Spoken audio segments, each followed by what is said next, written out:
Welcome back to Fire and Smoke, New Ronne. We are Phillip, Abby, Blake, Ethan, also known as Dungeon Master. Avis Merlot, Devon Merlot. Neil. On the last episode, the time travelers came back together. Avis and Neil unfreezing Devon from his cryo sleep after a 106-year nap. So well rested. He's so well rested.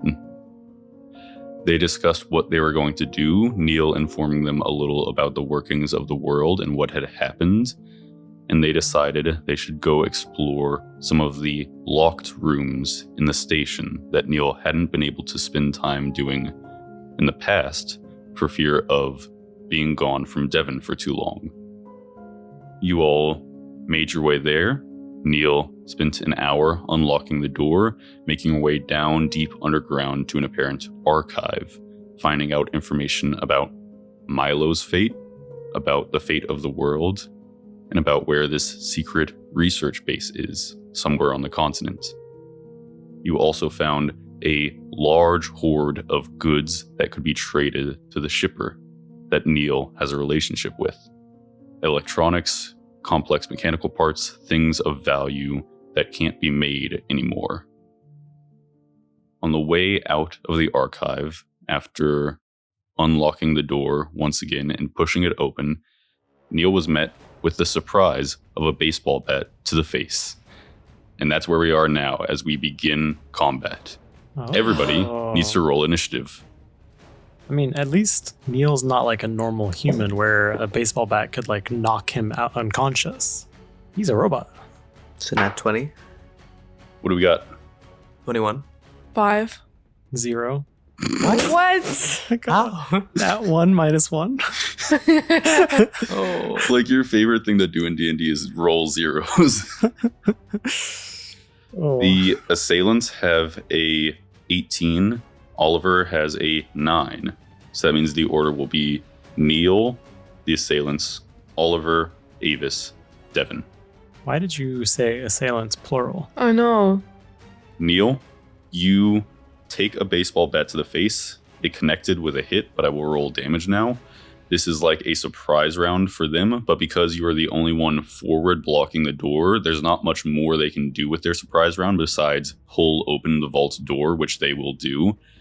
You're going to take some damage, though. That's good. They're going to do that for us, so we don't have to do it. That's true. Unless we wanted to close the door, but that's the only way out, so... Unless we wanted to dig our way out. I have a spoon. Anyone have the spoon of the month box? Neil, you take 6 bludgeoning damage. Whoa. Out of what? I'm down to 53. Never mind.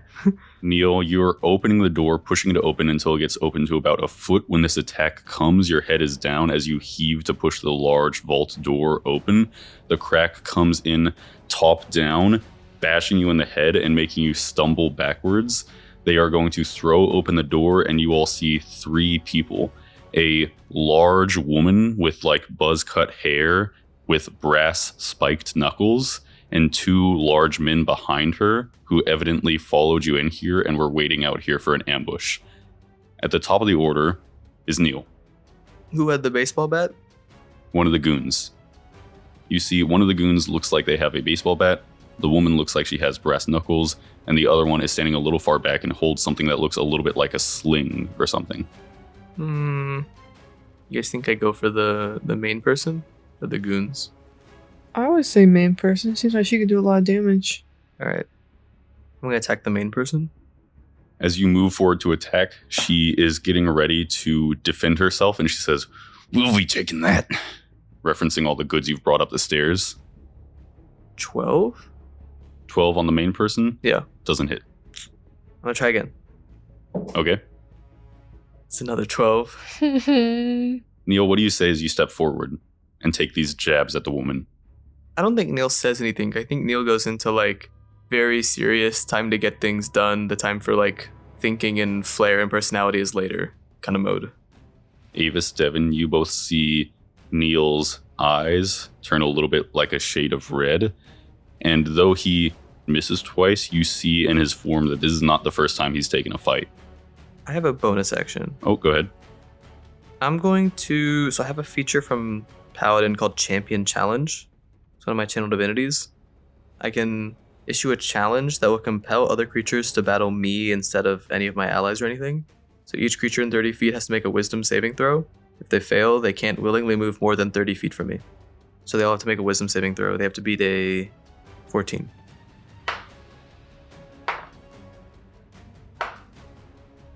That is an 18, a 3, and a nat 1. The 18 will be for the leader, who I rolled for first. Okay. Ethan, if you're okay, I can give a little something here for a reason this is happening. Sure, go for it. You see what happens as you glare at them and try to intimidate them to go for you. You are bundled up in your jackets and their clothes, and you have your pants on, you have your hood pulled up in a way that you usually traverse anywhere in the town. You primarily get around through the sewer system, especially when you're going to trade with the shipper.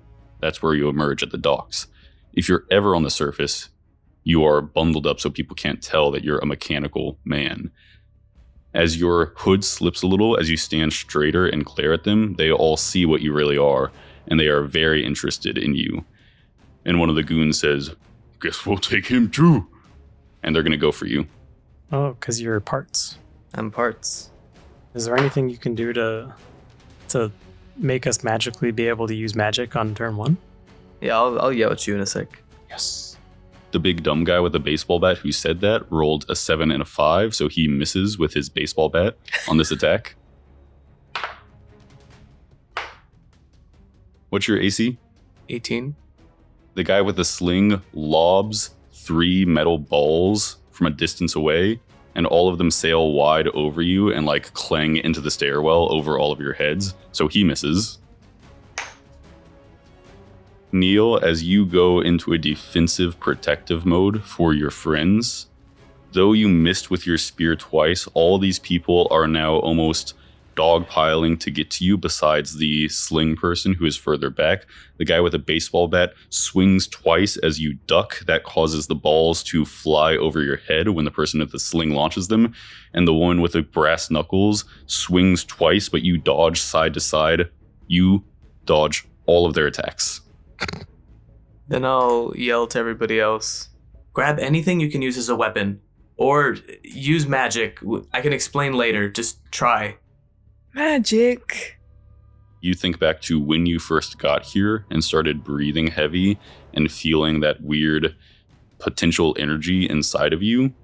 And Devon, as you've been going about your time here after waking up in this time period, you're feeling a weird sense just like that, like an energy inside of you, and you're not sure what it means, but it feels like you might be able to do something. After the street gang, it is Oliver's turn.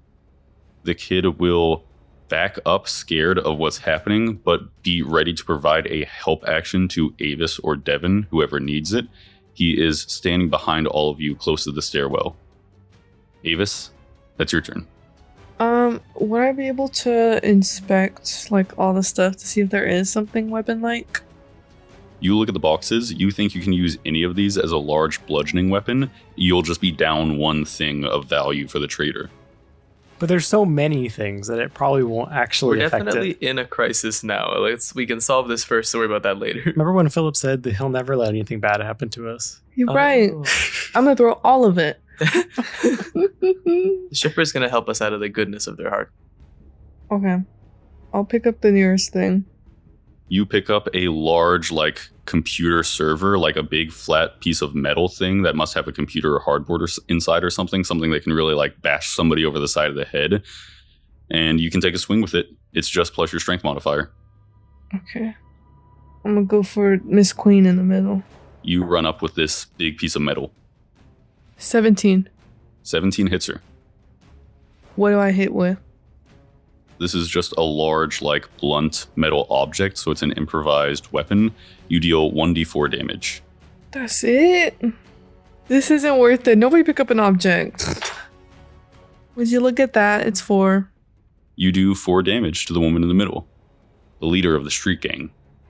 She takes a clunk on the head as you run up behind Neil. Devon, it's now your turn. What does the layout look like of the 3 You got the leader and the goon up close with Neil and Avis, and a ranged attacker further back.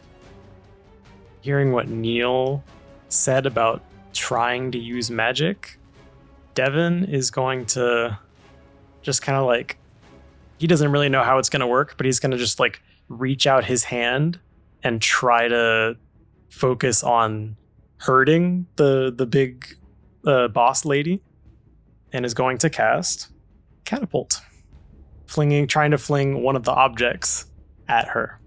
One of the objects from the boxes? Yeah, like one of the objects of value. Okay. Because this Catapult just chooses an object it only weighs 1 to 5 pounds, so it's going to be something small. All right. Does anything weird happen when I go to cast this spell? You need to roll for a corruption surge. So roll a d20. Let me know if you roll a 1. Oh, d20. Right, that's how that works. I was going straight for the d100. It's a 19. All good then. You cast this spell. You throw your arm up from the back, and with a power coming out of your hands, you fling from a distance this metal, like a little motor or something from one of the boxes, across the room, clearly like levitating it and throwing it not with your own hands, but with some kind of magic. And do you roll to hit, or? She makes a dexterity saving throw. She makes a dexterity saving throw. 17 on the dice. It's 15 is the DC. So you fling it across the room. I'm going to have all 3 of the street thugs make perception checks, even as it sails over her head. Uh-oh.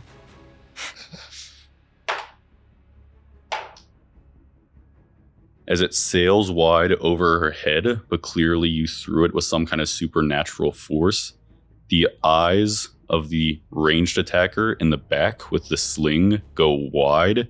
He takes a step back and begins to turn. Like on his turn, he's going to start to run away. Neil, that is your turn. All right, I'm gonna swing on the boss again.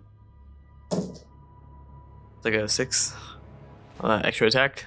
Okay. Well, hold on. This person can't move 30 feet away from you. That's true. He's just going to try to start to run, get around a corner. Dirty 20. Dirty 20 hits. Then on hit, I'm also going to Divine Smite, just burning a first level slot. Are they undead? Yeah, are they zombies or demons? No, they're regular people. Rats. That's 14 smite damage. So Jeez. 21 total. Paladins do a lot of damage, man. You do 21 damage. You try to jab with your harpoon. You miss the first time. You bring it back and aim at her right in the stomach. You stab. She moves, but you get her on the side and you twist a little bit to tear away flesh. And before you pull away, you send an electrical shock down your arms through the spear and into her, doing extra damage. Is that all for your turn? Yes. On the turn of the street thugs, the sling attacker in the back can't move more than 30 feet away from you, but starts to run like around a corner, just trying to get out of sight. And he calls over his shoulder, "Boss, they got a freak with them." As you do that damage to her and she grunts with pain, she tries to take a step back behind the big guy with the bat, but that will put her out of melee range, so you can make a opportunity attack if you'd like. All right. It's a 16. 16 will just miss. She moves, getting behind the big guy and taking another step back, and she's looking between the 3 of you now with Oliver behind and says, "Freak! Urgh. Damn it!" She looks like she's wanting to back up as well. The big guy isn't so scared yet. He's going to take 2 swings at you, eyes still on the prize of the loot that you have. That is only 1 hit on you for 7 bludgeoning damage across the face. Okay. What are you down to? 46. That is all for their turn. Ollie is still in the back, trying to provide the help action if somebody needs it. You just have to call out for him. Moving on from him is Avis's turn. So she's hiding, right? She's backed up like 5-10 feet, putting the big guy with the baseball bat between you and Neil and her. I got a vicious mockery for her. You're going to try to use magic? Yes, I am. Okay. Roll for a corruption search. Roll a d20 and tell me if you get a 1. No, it's 19. All good then. What's your vicious mockery? I support women's rights and wrongs, but I don't support a coward. Go to hell. Jesus Christ, okay. That was pretty direct, actually. Listen, I love that you're a woman, but go fuck yourself. Women slay, but not like that. Not like that, no. That is a 9 on the dice. I don't think she's going to get away from that. She fails. I do 2d4, and then she has disadvantage on her next attack roll. Do your 2d4 damage. I just realized we did vicious mockeries wrong for the entirety of What do you Devil mean? Gold Basin, I think, because we only ever did 1d4 damage. We never increased the damage because she was a higher level. Phillip, we have to go back. We have to go back and redo everything. Guys, let's take this from the top. Welcome back to Fire and Smoke, the Devil Gold Basin. We are Phillip. Abby? Blake? Eric. Wait. Ah, shit. Oh, damn it. How much damage did you do? 3. Avis, you yell that out, and you see she winces like she's seeing red and feeling physical pain from within her, and she goes, "You freaks! Damn it!" And she turns like she's going to run away as well. The big guy looks like he's about to start backing up, but it's Devon's turn. They all look like they're trying to get out of here now. Devon is going to try to cast another spell. Roll for a corruption surge. 5. It's not a 1 or a 2. All good. All good. Devon is going to, seeing that they're trying to escape, try to like keep them here in some way, and is going to cast Entangle, which summons a bunch of weeds and vines in a 20-foot square, and they all have to make strength saving throws or be restrained. That's so fun. Your wife's a botanist. I know. Oh my god, let me speak to them. Go for that one! Can I get them all in a 20-foot square? You can get the leader and the big guy. The other one's already around a corner. That's okay. Leader got an 18. I mean, that's going to pass. Big guy got a 12. Fails. So if she passes, is it like difficult terrain or does it not hinder her at all? It is still difficult terrain. Yes. Okay, so she's still like back to you. She's turned around to try to run. It looks like they're pretty terrified of magic users. You don't know what the history is in this place and this time with people who can use magic like this, non-healing magic, but they look like they're not trying to mess around now that they figured that out. But before the big guy can get very far away or even really turn around, these roots and vines break through the like carpeted area where you guys are inside from the earth, like roots that are bioengineered break through and start to wrap around his boots and ankles to try and hold him in place. But now he's restrained, so you get advantage on him. Neil, that is your turn. You see that basically all these people are trying to run. One of them is already around a corner. The leader, the woman, is a little distance away. You're still pretty much right next to the big guy. Just gonna hit the big guy. You walk up to him. You get advantage on this hit. 24. For sure hits. I'm gonna smite also. That's 18 damage. Oh my god. You slash this guy, stabbing into his shoulder, more electrical energy outputting into him, and you see his nose starts to bleed profusely, and his wound in his shoulder starts to bleed as well. He's looking rough and scared. I'm gonna extra attack him. All right. Oops, 2 attacks. 21. That hits. Can I smite twice in a turn? Yep. This is broken. Yep. 21 damage. Is Neil trying to do non-lethal damage for any I don't reason? think so. Neil's gonna kill this guy. Neil's killed so many people. you see, instead of taking your blade out and stabbing again, this hooked harpoon, a double-bladed thing, you twist it in his shoulder and tear flesh and send more electrical energy into him, and he drops into the vines on the floor. He is out. He is dead. All right. That's my turn. Okay, that's the Shriek Gang's turn. Do they get to make a save again at their turn about the getting away from you thing?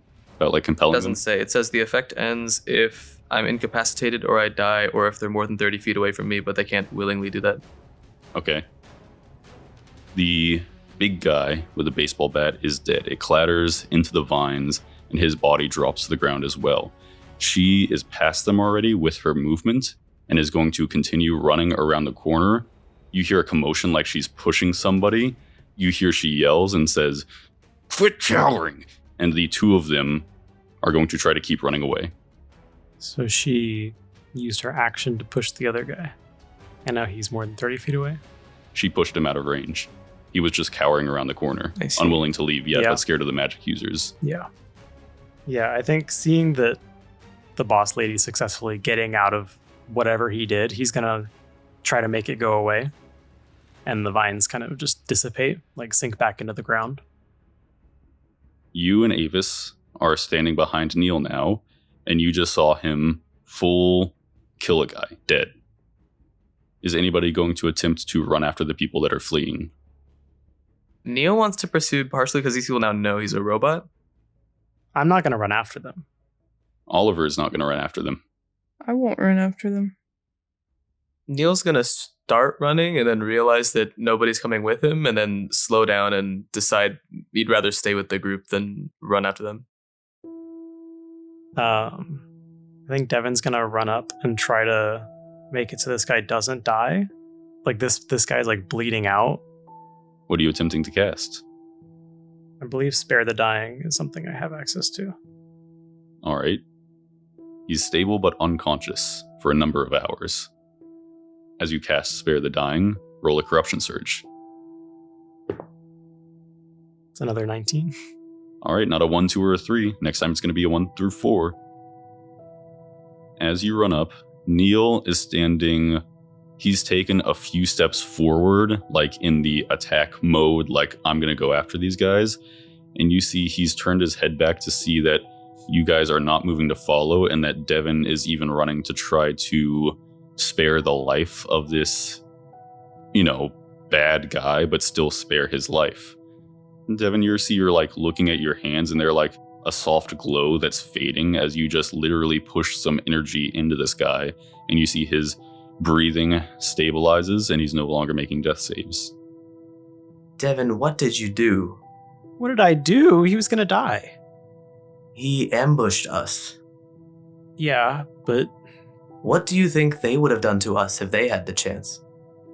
I don't know. Can you blame me for not wanting someone to die? You wasted magic on him, Devon. Magic is dangerous and precious.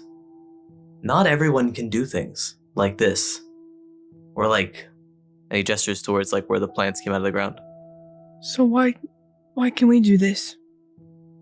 I don't really know. Nobody knows. It's chaotic. It's random.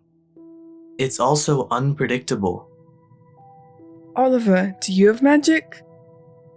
Oliver has been silent since the fight started. He acted in a way this fight that was like, he didn't run away or flee, and he did look ready to help if somebody called to him, but he was kind of fearful of taking action or getting out in front. He's now like putting himself behind Devon a little bit and is looking a bit frightfully at Neil. And he looks at you once you call for him, Avis, and says, No, I don't have magic.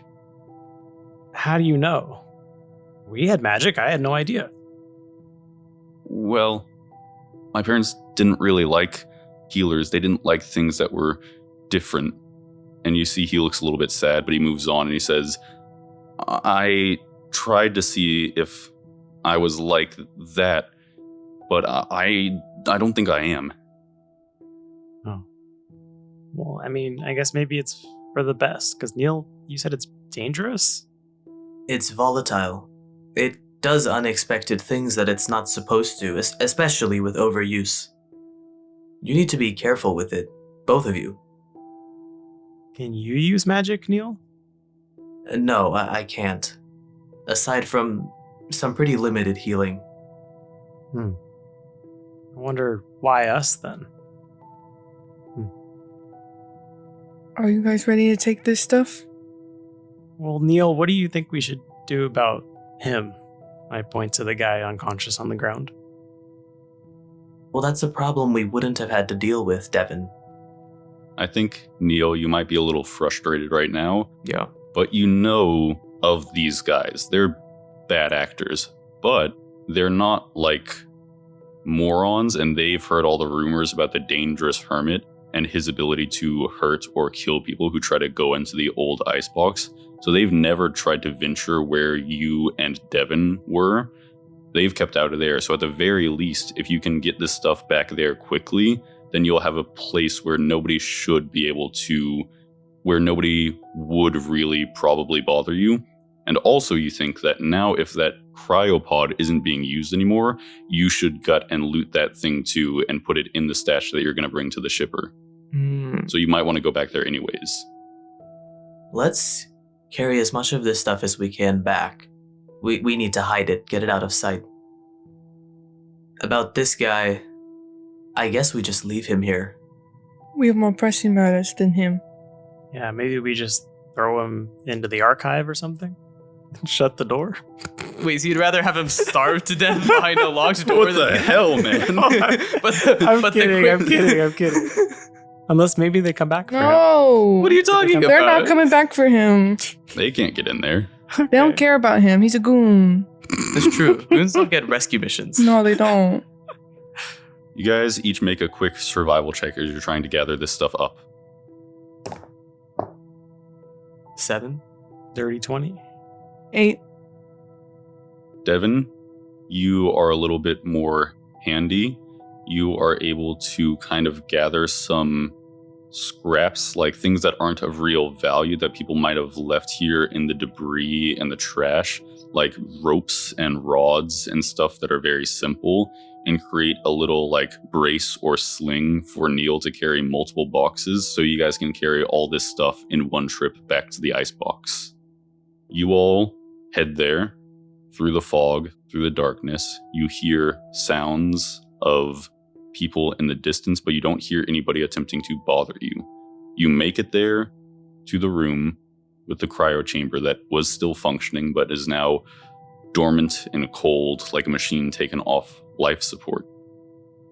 You guys can wait a couple days until the shipper arrives, when you know the shipper should be on schedule to be in the port.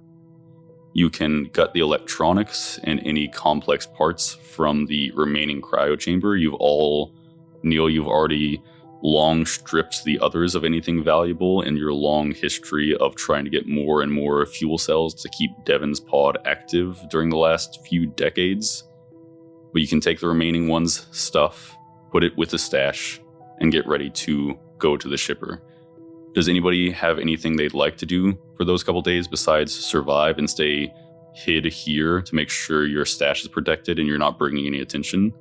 I want to go visit the Vice. Neil would encourage hermitness for everybody. That's kind of like his go-to survival tactic. I guess I'm just wondering if there's any sort of like magical like insight I can get into my powers or like what I have access to or anything like that that wouldn't cause this chaos that he's talking about. That would come from if you want to spend the next couple days like doing a mentorship training montage about Neil explaining what's going on, how you feel certain things, and what certain feelings might mean. Also, I should talk to Oliver more. Yeah. Like, what's up? Give me your lore. Neil's like excited to have like friends back, but also like now much more worried about we need to be even more careful. We can't let anyone get in here. There's now like way more valuable like stuff to lose in here. So I think he's kind of like approaching this with like a single-mindedness. I see in my head, if I'm playing a video game, I need to go see everything. So You don't want to miss the Vice. Yeah, and then get to the I next really area. don't. That's fair. I don't think it's dangerous for some of us to go to the Vice. That's true. I think Mr. Hermie can stay a Hermie. You probably can't go. Devin will tag along, but on top of that, kind of wants to, I guess, talk with Neil a little bit more about magic and try to figure out like the bounds of his abilities.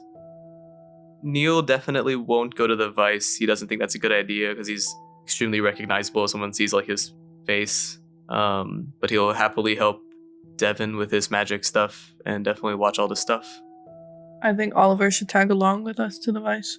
You're gonna take a kid to the bar? It's a family establishment. Absolutely is not.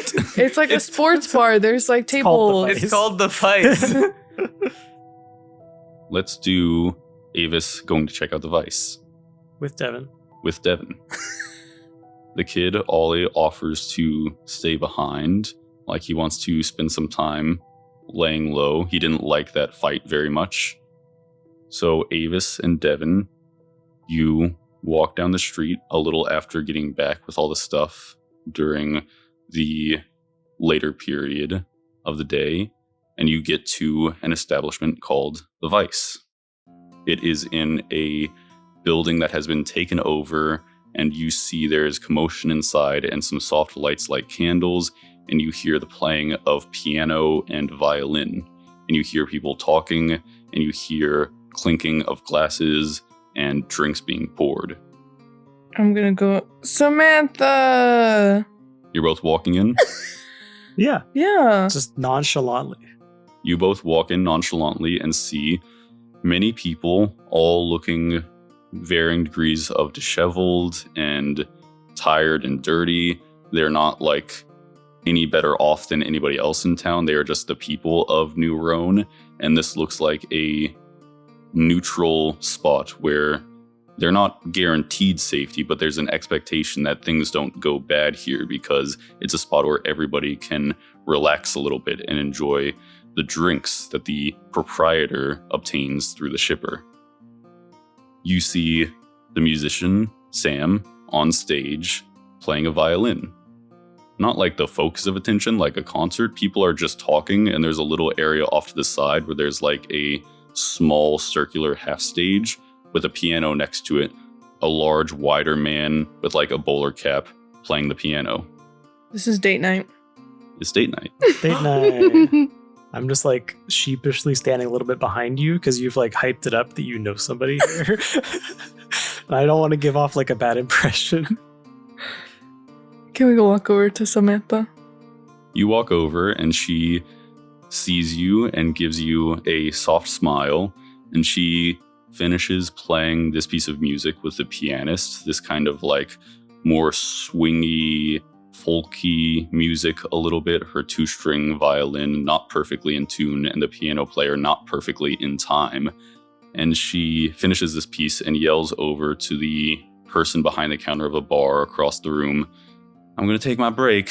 And she hops off the stage and greets you. "You must be Devin. I must say I'm a little surprised that you're real." I kind of like, I have like one hand in one pocket and I like throw up the other and like a half wave and like a half smile. "Hey, yeah, I'm Devin." Have you guys changed into the clothes that like Neil had mentioned to you about making you fit in a little bit more? Yeah. Gee, I hope so. Because we took the rest. Yeah, because you took that long rest. Yeah, so we would have. You're not quite so out of place now. And she kind of like looks strangely at Avis' new attire and like Devin also being here and shakes her head and she says, "Well, I still don't know if you two are confused or if you made it here somehow from one of the other cities, but I'm glad you found your man you were looking for, Miss Avis."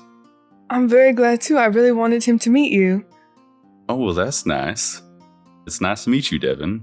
Call me Sam." Yeah, you're really good at the violin. "Thank you. Thing I love more than anything in the world. Helps the days go by, you know?" I was wondering if we could maybe grab some drinks and chat together. "Sure. I can take a little bit longer break." You still owe me a drink from yesterday. "Well, that's true. It's on me tonight." Devin, you're buying your own. With Whatever. And she looks at both of you when she says that. Okay. Go back to Neil. Give me something to pay for a drink. I got a tab going. I need future money, Please, Neil. man. Please. What do I pay with? It's gonna be so awkward. Give me a computer hard drive. One CPU. That's One CPU. That's all I need. even a stick of RAM. That's okay. You guys can have a drink with Sam and have a lovely evening talking and chatting to her about her life. Unfortunately, she's not able to provide you with much useful information or things to prepare for. She mentions the corrupt offhand that Neil had mentioned, but you know he's going to get into that when you're prepping for your journey coming up. Please cut away to Neil and Oliver at some point during this. We cut over to Neil and Oliver sitting in the cryo room and just like around a little fire that Neil's made. And Oliver's just kind of like, so what's it like being a robot? It's cold. What's it like being a human? Normal? I see. Neil, make a little insight roll. I want to do an insight roll. He's opening up to me because he likes me, so you're not here to insight roll. Whatever. That's what you think. That's what I know. It's Let's true. Hope, let's hope you keep thinking that. It's 12. There's just like a little something there when he answers, but you're not sure what. And you guys are just kind of like making awkward conversations by yourself until Avis and Devon, you pay the musician a good night and a thank you for the conversation, and you guys head back to the cryo center, the icebox.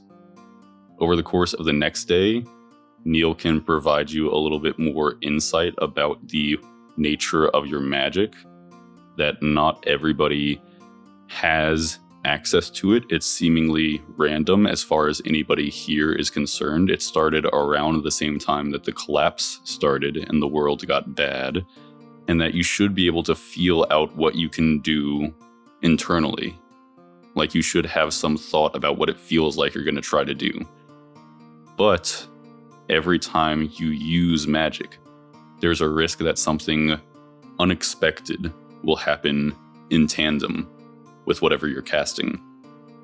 This could range in quality from something quite good and quite helpful, as some people know or have seen or is rumored, or things that are quite bad or quite distressing. It'll be unclear what it will be until the surge happens. And if there's anything else you would like to talk about, you can. If not, we can move towards the period when you're going to meet the shipper in another day and a half. So kind of like after Neil's kind of explained the whole corruption magic thing to Devon, he's kind of starting to get a good idea of how he could use his magic, namely imbuing items with magic. And he kind of like gestures over to Neil at one point and says, "Hey Neil, could I have your harpoon for a second?" Sure, Devon. So he's going to go ahead and roll his corruption roll. Okay? It does not reset on a long rest. It continues to build until release. Is it a 1 through 4? It's a 1. Oh. Blake, you get to be the first of you and Abby to roll on the corruption surge I'm standing table. back, right? Please roll a D100. Yeah, I'm kind of working in like a corner of the At room least on you're this. getting a taste of this when it's not in combat, not in the heat of battle. Yeah. You're just like alone by yourselves in the icebox. Go ahead. Is the thing still going to happen though? Yeah, Okay. your magic still happens. That's a 32. This is the one I told Ethan about that I was like, I put some fun ones on here. Oh no. I was like, I put some pretty good ones and I put some pretty bad stuff for the low numbers. And in the middle, I wanted to have some that were like fun in relation to what the corruption is, but like not like necessarily bad or good or useful even, but just funny. Number for 32, the description of the corruption wild magic surge is you grow an incredibly long white beard. It does not go away on its own. What's It doesn't that last. mean? Well, some of them it's like this lasts 1 hour. This lasts until your next long rest. Gotcha. It does not go away on its own. But if I Lasts wanted until to, you I could shave shave it. Yes. It'll keep growing. No. It just you grow an incredibly long white beard. It does not go away on its own. Do you have a beard already? Well, maybe just like a little stubble. So you take this spear and you're like, I'll give him a little extra advantage from me. It'll be like a cool like thing we have together. I'm using this magic. And you go to cast it and you do imbue the spear, but as you're looking down at it in your hands, you see like the tail end of a long white beard come into view as it curls up towards the bottom and you go, Oh, and you touch your face and you feel that you have an incredibly long white beard. Neil, I think something's happening. I was putting some magic into your weapon, and then this happened. Neil definitely like tugs on the beard. Well, He doesn't quite understand what's happening. no, it's real. It's real. Ooh, can I braid it? Yeah. After you hand the spear back, Avis can spend some time braiding the beard. What did you do to Neil's spear? Neil's spear now has the returning weapon property. So you get a +1 bonus to attack and damage rolls. Mm. And if Wow. you use it to make a ranged attack, it will return back to your hand immediately. That's crazy, actually. That's awesome. Holy, that's pretty good. Very good, thank you. And all it cost was you having a big white beard now. Worth it. And you reset your corruption thingy? It's not bad. That's a good point. That's a Yeah. good point. I got it out now. So besides that little scene, if there's nothing else, then we'll see the three of you, plus the kid, Oliver, on the way to the shipper. Neil, you go to the basement area of the icebox, past a door that you've barred closed from the inside, and in the middle of the floor of the basement is a grate into the floor. You pry it open with your robot strength and put it to the side, and you motion everybody to drop down into the sewer. You all hop down and begin walking, following Neil through the dark, his lights kind of letting a soft glow around the tunnel, which is dry now, letting you all see a little bit. And you are walking through his safe route, carrying these boxes of goods to trade to the shipper as he leads the way towards the dock.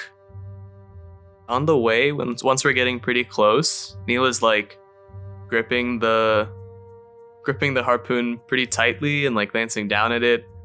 And he's thinking about how it's magical. And at some point he slows down, turns to Devon. He goes, Devon, there's something I need to tell you. Oh, okay. What's up? I know you trusted me a great deal to be waiting for you and for Avis, and to wake you up when it was time. But a few years ago, I almost left.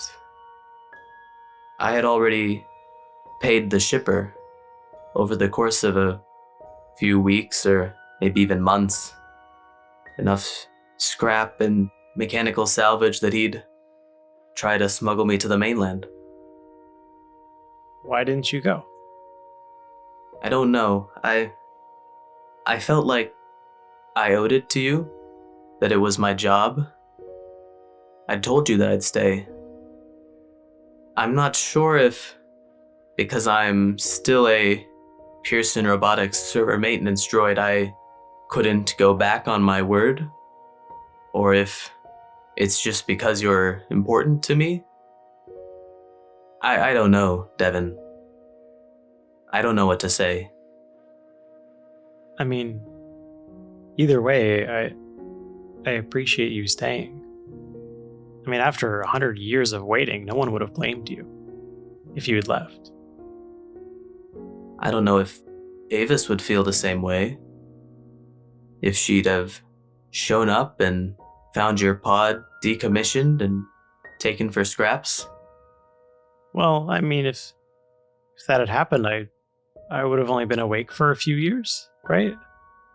I mean, I guess there was no way for you to know when Avis would show up, but in hindsight, it wouldn't have been that bad. All right, Devon. I'm glad you're not upset. How could I be upset when you waited for over 100 years? Neil just is quiet for a second and then turns to keep walking. Avis and Ollie overhear this as well, I think, in the tunnel. And I don't know if you do, Avis, but Ollie doesn't elect to say anything in this kind of somber moment when Neil is admitting this.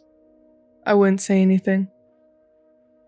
Neil, you lead the rest of the way in silence until you reach the storm grate that kind of sticks out over the side into a little concrete rivet that goes into the gulf. It has a large iron grate across it with extra reinforcement that you are able to undo the chains around and open, but somebody else would not be able to get into this thing without power tools, which nobody has. As you all hop out of this large sewer drain, you see in the distance the dock. There is a large, old, dirty shipping vessel in it. Not an airship like Avis and Devon you knew to deliver cargo here. It looks like a repurposed, large fishing ship or something. It now sits in the dock, and there's a small crowd that's gathered there at the base. It looks like they're separated from a gangplank that is lowered from the deck of the vessel onto the dock by 2 guards armed with guns. And the shipper, a short man, probably late 50s. He has a bit tan skin and black hair, and it looks like he's taken a bag of scrap from somebody and is handing them a box of stuff through the 2 armed guards in front of him, like a person reaching through the bars of a lion's cage. And the person takes it and he steps back, and the shipper looks up and notices your approach, makes a curious look at the additional people, but sees you and calls out to the crowd that's a little bit desperate and restless and says, "All right, everybody, keep back and you'll get your rewards. You know the deal." And they kind of part for you. You have your jackets drawn tight and your hood up and a shawl kind of pulled up over your face as you clump through. And once you pass the people in the crowd, you guys moving back and forth through them, people are gasping and murmuring about all of you carrying these boxes of stuff. People aren't reaching out or trying to fight you for it because they see the guards at attention, each holding rifles. But as you drop the stuff on the deck, the shipper says, "Holy shit, dude. You've been holding out on me." Looking at you, Neil, as everybody else kind of stands behind you. Me and my friends need something specific. "I can get you a lot of specific things for this stuff." And he looks kind of, again, curiously at the rest standing behind you, including Ollie, who it looks like has also put on some clothes that he got from somewhere, maybe when you guys were out and about. And he also has kind of a hood up, kind of mirroring you, Neil. How well can the crowd overhear what we're talking about? Everybody's probably 15, 20 feet back from you. You could talk low, and over their own murmuring, they probably wouldn't hear much. But they're still there. You don't know. I think it's fine. Then I'll just set down some of the stuff I'm carrying and look at the shipper and just go, We need passage. He looks at you and furrows his eyebrows and says, "You need tickets to the mainland? I don't know that this is enough for the 4 of you. It's a lot, don't get me wrong, but I get charged an arm and a leg if I need to smuggle somebody in. I've got people and they are not my friends." I have a map from the research station. And I'll kind of show him where I need to go, and I say, Not to the mainland. I need passage here. Keeping your voice low and leaning in. The guards don't move, but they are they're kind of professional guys. They're just looking ahead at the crowd per their orders, making sure nobody's advancing or trying anything. And he looks at the map through their kind of under where their arms are, and he leans in and he says, "Oh, okay, well, I'll do you a favor and just tear a big hole in the side of my ship right here, and we can sink it right now and save a bunch of time. I can't go in the cove. This ship will not make the journey." Then I turn back a little bit to the rest of their group, but I'm not sure if they have answers necessarily. So, Neil, I guess our option here is option... I don't remember if it was option 1 or option 2, but whichever one was over land. I'll say something to the effect of like, Well, this is where we need to go. So in exchange for all of this, I'm going to need as much supplies as we can carry. He takes a step back from the guards and says, all right. He calls over his shoulder, Gerald, I'm gonna need help with this one, and starts walking up the gangplank onto the deck and disappears below. And a couple minutes later, he reemerges with a woman, and they're both carrying 3 large, like, bags. A couple of them are like burlap sacks, a couple of them are like duffel bags. 6 in total, and they drop them all on the other side of the guards away from you, but you can see them. You see on top of the bags, they lay a couple small knives and a crossbow with a lot of bolts. And he says, did you want any power cells? Because that's what you usually want. This is food. between what I used to be using for the cryopod and whatever I have stocked up, do I have enough to get to the secret base? You would probably need like 1 more. So maybe pick up 2. Yeah. Just two power cells. Yeah, I thought so. There's 2 in there already.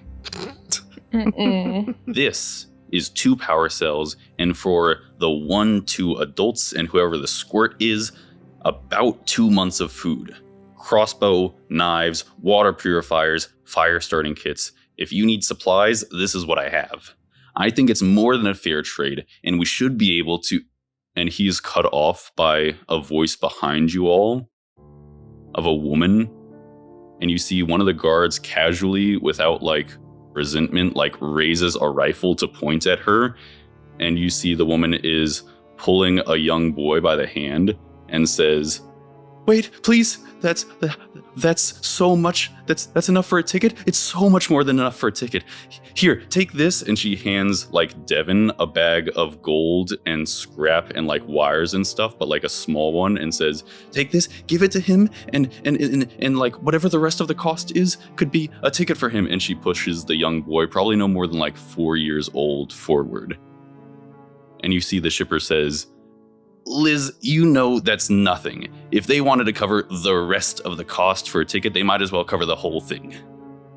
She looks at you, Devon, desperately, and she says, his dad's already on the mainland. He bought a ticket a long time ago. He was going to try to find a way to make enough to pay for his ticket from that side, but we haven't heard anything. And if he can get there, then the shipper will know where to point him. He should still be in the port town. Can I try to insight check for Devon and Avis to see if they're getting like bleeding hearts and planning on doing anything? Oh, come on. The answer is yes. I was Years about to speak up. No insight roll required. I was about to speak up, but Then Devon's gonna get like a pretty pointed look from Neil. We can't help him. I kind of like look to the shipper. Come on, like you said, cover the rest of the cost. Like I know you gave us a bunch of supplies, but surely we can cover the cost of 1 ticket. He looks at you, kind of like taken aback a little bit, like he's proud of himself, like probably overly so. And he says, well, if you want a ticket for him, and he pulls back 2 of the bags and the crossbow and says, these 4 are what you get. You want the crossbow? I take another bag. Devon, please drop this. This is a bad idea. I mean, Neil, we can make it work, right? Judging based off the distance you know you planned on the map for an overland journey, you could make a little over a month's supply last with extensive, like, it would take longer and add, more resources, but you'd be getting them by fishing. Like, it would have to be follow the coast as long as we can, fishing every day and hoping we get some good ones. And then hopefully, Neil, there is a traveling shopkeeper that goes in between the colonies. So she has a very sporadic schedule. You couldn't rely on staying here to wait for her at all. Sometimes it goes like 1 or 2 years before she makes her way back to New Ronne. It's no telling where she'll be, but if she was en route or in Kennedy or like anywhere along the way, it might be a chance for a restock. That would take rationing. It would leave you a little bit worse for wear by the end of the journey. but you could theoretically do it. This is the one time that like distort value would have been really valuable. I can cast it. Do you have access to it? I'll let you cast it. Knowing that, there's a small chance there's a corruption surge. That'll be okay. You're taking I that think into I'll be account. okay. I think we tank that. Well, what does it actually do? You cast a spell on an object no more than 1 foot on a side, doubling the object's perceived value by adding illusionary flourish or reducing its perceived value by half with the help of illusionary dents and scratches. Anyone examining the object must roll an investigation check against your spell DC. Can I cast it? I think, Avis, you might be feeling that potential for magic here and something you want to do to help the group right now. And you can take this little bag that the woman, the mother, is holding of less than valuable stuff. And as you're swinging to hand it over to the shipper and say something, you can cast your distort value if you'd like. I would love to cast it. Roll a corruption surge. If it's a 1 or a 2, it'll happen. If not, all good. It's an 8. You hand it over. What do you say to the shipper as you do? This is everything that this woman has. Is very valuable. He's going to make an investigation check against your spell DC. He only rolls a 13. Ooh, 15. 15. He snatches the bag from you and says, "Yeah, I already saw this lady's..." "Holy shit, Liz, you have gold in here?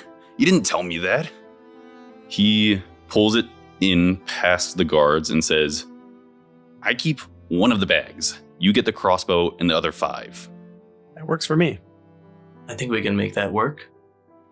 You all move to push the boxes of stuff to the other side of the guards, and Cheryl and the shipper start handing the bags through. The mother is hugging her son and saying something along the lines of, "Don't cause trouble on the ship. He'll tell you how to find your dad in the town once you get there." And she's crying, but she pushes him through as well. And Cheryl, the woman, takes the young boy by the hand and starts leading him up the gangplank. It's so sad. It is sad. She hugs each of you in turn, even you, Neil, even though she was close enough to overhear that, and says, "Thank you, thank you, thank you." And she moves back, crying and trying to stifle it and not pay attention to her son walking away.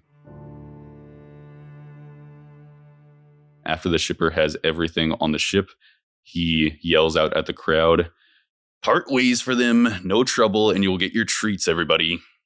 And everybody kind of backs up and will allow you to pass.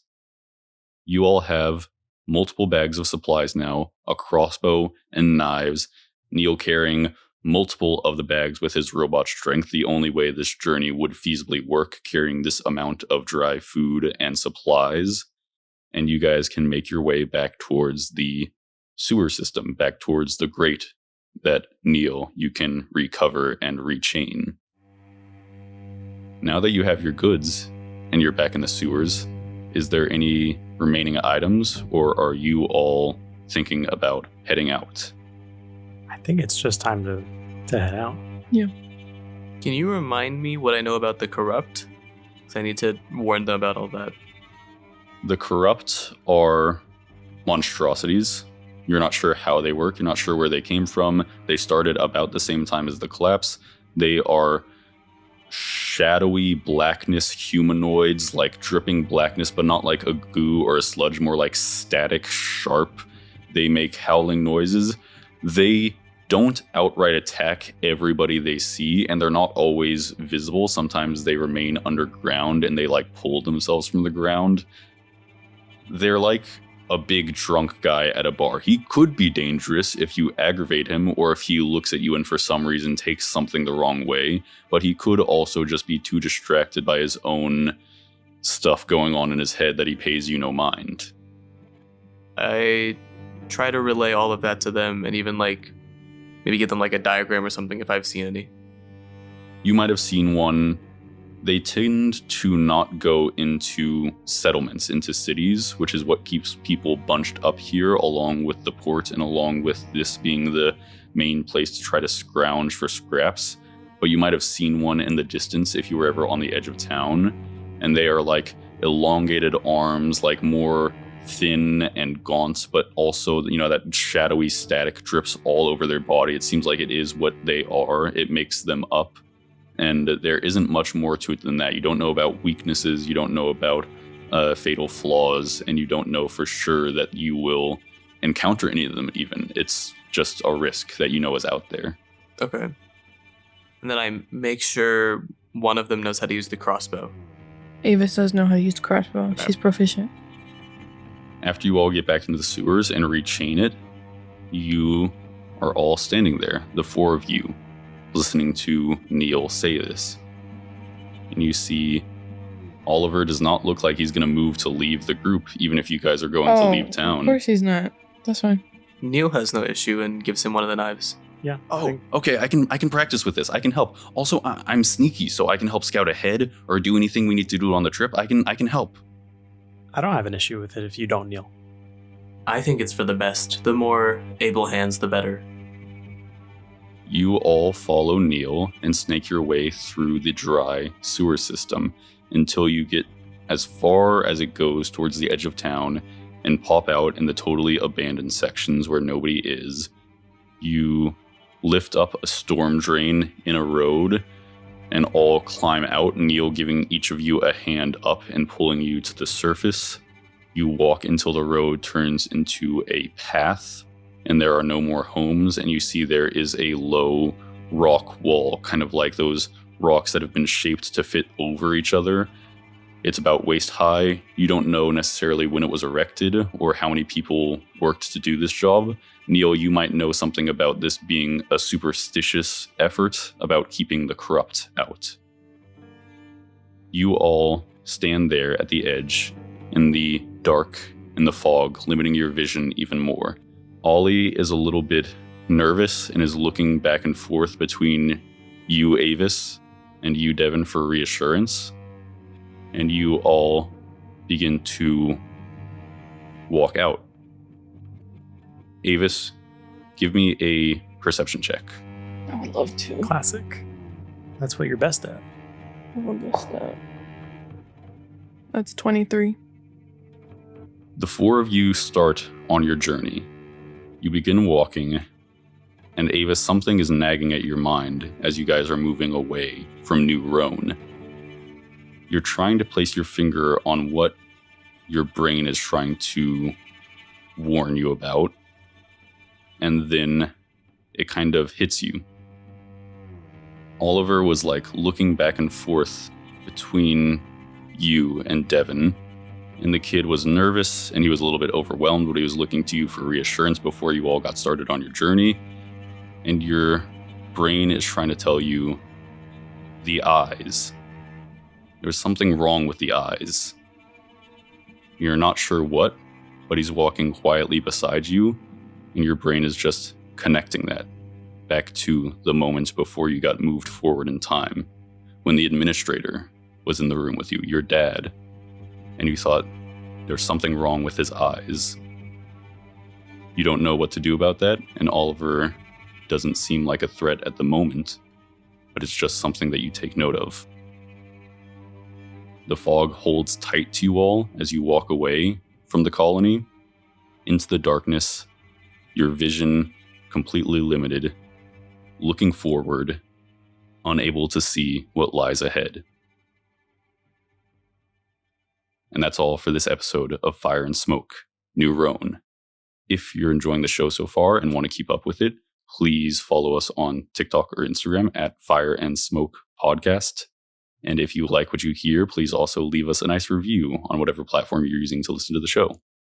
Does anybody else have anything they want to say before the end of the episode? I can't wait to do a bunch of Artificer stuff. No spoilers. You guys have a creepy new kid. Mystery attached. Well, it seems normal to me. Probably the answer is always like time stuff. I agree. Yeah. Phillip's nodding his head yes. Yeah. Yeah. Don't know what you're talking about. You tried to kill a guy. He Did kill a guy and you stopped me. Neil's different now. We can fix him. We can fix him. Phillip doesn't know that the crossbow is going to have infinite ammo. No, he doesn't. Whoops. Now I do. Is that an artificer thing? Are you just gonna do something? Well, returning weapon, Yeah. repeating shot. Hey, did you ever shave the beard that you grew? No, it's still there. No. You're just gonna keep it? It's braided. braided. It's braided. So it's not in the way. Exactly. It's Why am I just gonna fine. get rid of it? All right, you have a long braided white beard hanging off your chest. What are the braids like? What did you do? I did braid, and then single braid together. So like there's a lot of braids around, like coming from his chin, but then they all come They all together come into one together braid. to one braid. Mm. Yeah, when you're bald and you get a bunch of new hair, you're not like, oh no, what am I gonna? No, you're like, no, yeah. you're ready to go. You gotta With it. It's like a enjoy good it. time. Yeah. I'm really gonna enjoy a fight where some like No. rough NPC No. grabs you by that as a grapple. Unacceptable. Oh, No. okay, that's fair. I thought you were gonna say cuts it off Oh, no, I thought like because I can't grow that back. no, but like not like for like damage, right? She's so sleepy. Wow, she's loud. She just woke up. Well, hold on. I think she's asking about something. Are we forgetting anything? I think I heard her say Eric. Oh, I totally forgot. Eric. Yeah, he told me there was like a long line at the bank. It was payday. He's waiting to put in his paycheck. He'll be here, like as soon as he gets that done. So for sure, he's going to come next time. At some point, I'm gonna stop believing. No. Trust me. When does his bank close? Is he on time? Like, Wasn't the paycheck from you, Phillip? I think we established well and good that I don't pay you guys. All right. Slay boy, boy ball. She's in Ethan's lap. he jumped up in my lap. It scared me for a second.